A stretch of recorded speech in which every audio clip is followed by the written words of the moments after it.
தன்னோட காசுல தானே சூனியம் வச்சுக்கிட்ட மாதிரி அப்படிங்கிற பழமொழிக்கு ஏற்ப தான் இந்த படம் அமைஞ்சிருக்கு. 2024ல ஒரு இந்தோனேசியன் சூப்பர் நேச்சுரல் ஹாரர் மூவியா வெளிவந்த சுமாலா இந்த படத்த பத்தி இன்னைக்கு பார்க்க போறோம். படத்தோட கதை என்னன்னு கேட்டீங்கன்னா, ஒரு கிராமத்துல வசிக்கிற செல்வாக்கு மிக்க புருஷன், பொண்டாட்டி 2 பேரு. பணத்துக்கு பஞ்சமே கிடையாது. அந்த அளவுக்கு வாழ்ந்துட்டு இருக்காங்க. ஆனா வாரிசு கிடையாது அந்த சொத்த அணிவிக்கிறதுக்கு. பல வருஷமா குழந்தை இல்லாம இருக்காங்க.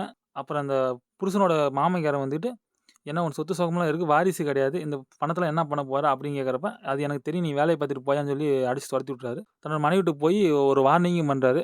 "நீ எனக்கு குழந்தைய பெத்துக் குடுக்கலன்னா, நான் 2வது கல்யாணம் பண்ணிப்பேன்." அப்படிங்கிற மாரி வார்னிங் குடுத்துறாரு. அந்த மனைவியும் பயந்துகிட்டு ஒரு சூனியக்கார மீட் பண்றா. மீட் பண்ணி, "எனக்கு குழந்தை வேணும்." அப்படின்னு கேட்கிறப்ப, அந்த சூனியக்காரி ஒரு சத்தியம் பண்றா. இதுக்கு முன்னாடியே, "நீ வந்து 2 குழந்தைகள ஒரே நேரத்துல பெத்துக்கணும். அதாவது ட்வின்ஸு. அதுல ஒரு குழந்தை அழகாகவும் பிறக்கும். அழகாக மனிதன் ரூபத்துல பிறக்கும். இன்னொரு குழந்தை ரணக்கொடூரமா சாத்தான் குழந்தையா வந்து உன் வயித்துல பிறக்கும். 2 குழந்தைய வந்து ஒரே மாதிரியே பாசத்தோட, அரவணைப்போட நீ வளர்க்கணும். 10 வயசு வரைக்கும் வளர்க்கணும். 10 வயசுக்கு மேல நீ சாத்தான் கிட்ட ஒப்படைக்கணும். இந்த சாத்தான் குழந்தைய. ஒரு குழந்தைய நீ வச்சுக்கலாம். சந்தோஷமா வாழ்ந்துக்கலாம்." அப்படிங்கிற மாரி ஒரு டீலிங் போடுறா. இந்த டீலிங் ஒத்துக்கிறா. குழந்தையும் பிறக்குது 2 குழந்தையும். அந்த புருஷன்காரனுக்கு தெரியல. ஆனா, இந்த ரணக்கொடூரமா ஒரு சாத்தான் குழந்தைய பிறந்துச்சு. அந்த குழந்தைய வந்து அப்பயே கத்தியால குத்தி கொல்றான். இதுக்கப்புறம் அந்த டீலிங்க மீறிட்டாங்க.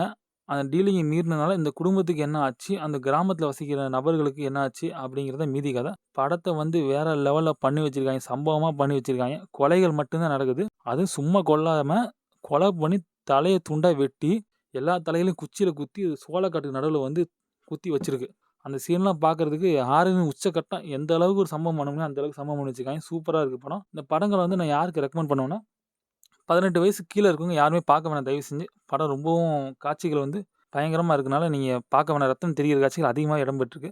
18 வயசுக்கு மேல இருக்கவங்க பாருங்க. எல்லாத்துக்கும் நான் ரெக்கமெண்ட் பண்ண மாட்டேன். எனக்கு பேய் படம்னா உசுரு, பேய் பட வெறியன் அப்படிங்கிற மாரி இருக்கவங்கலாம் இந்த படத்த நீங்க தாராளமா பார்க்கலாம்.